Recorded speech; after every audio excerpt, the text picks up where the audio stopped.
আসসালামু আলাইকুম। আজকে আবারও আরেকটি রেসিপি নিয়ে চলে আসলাম। আজকে ড্রাগন ফল দিয়ে পুডিং তৈরি করে দেখাবো।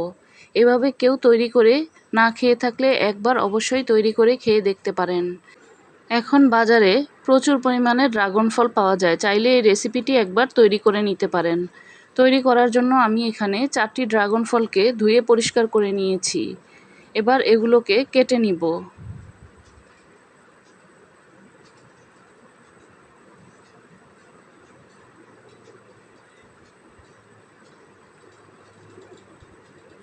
খোসা থেকে ছাড়িয়ে নিয়ে আমি এগুলো ছোট ছোট পিস করে কেটে নেব।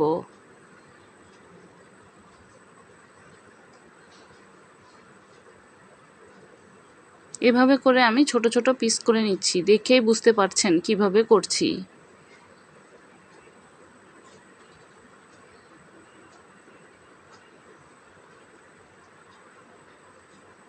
সবগুলো ড্রাগন ফলকে আমি ঠিক একইভাবে কেটে নিয়েছি।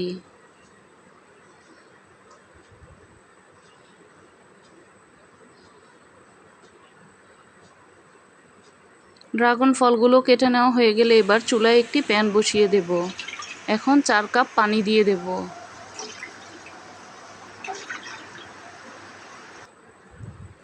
সাথে 1 কাপ চিনি দিয়ে দেব। 4 কাপ পানির সাথে 1 কাপ চিনি আর 2 চা চামচ আগার আগার পাউডার।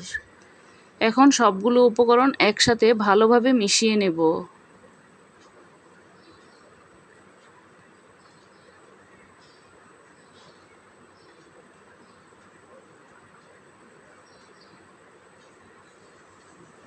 ভালোভাবে মিশিয়ে নেওয়া হয়ে গেলে চুলার আঁচটা জ্বালিয়ে দেব।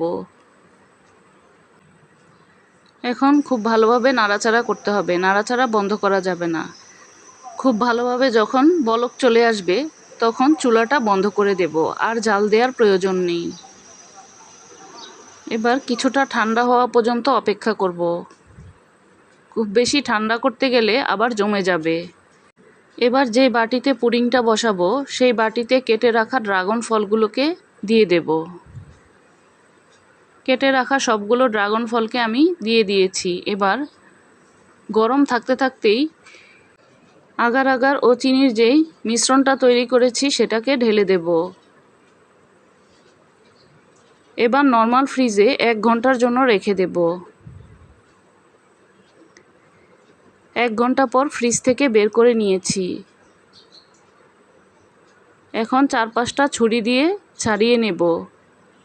এবার এটাকে ঢেলে নিয়েছি, দেখেই বুঝতে পারছেন কতটা সুন্দর হয়েছে। এবার এটাকে পিস পিস করে কেটে নেব। তৈরি হয়ে গেল ভীষণ মজার ড্রাগন ফলের পুডিং। চাইলে এভাবে করে একবার তৈরি করে দেখতে পারেন। এটা ঠান্ডা ঠান্ডা খেতে ভীষণ ভালো লাগে। ছোট বড় সবাই এটা খুবই পছন্দ করবে। ভিডিওর কোনো অংশ যদি ভালো লেগে থাকে একটি লাইক দিতে পারেন। এখন বাজারে প্রচুর পরিমাণে ড্রাগন ফল পাওয়া যায়, চাইলে এইভাবে করে সহজ রেসিপিতে একবার তৈরি করে নিতে পারেন। আশা করি খুবই ভালো লাগবে। আবারও দেখা হবে নতুন কোনো রেসিপি নিয়ে। সেই পর্যন্ত ভালো থাকবেন, সুস্থ থাকবেন। আল্লাহ হাফেজ।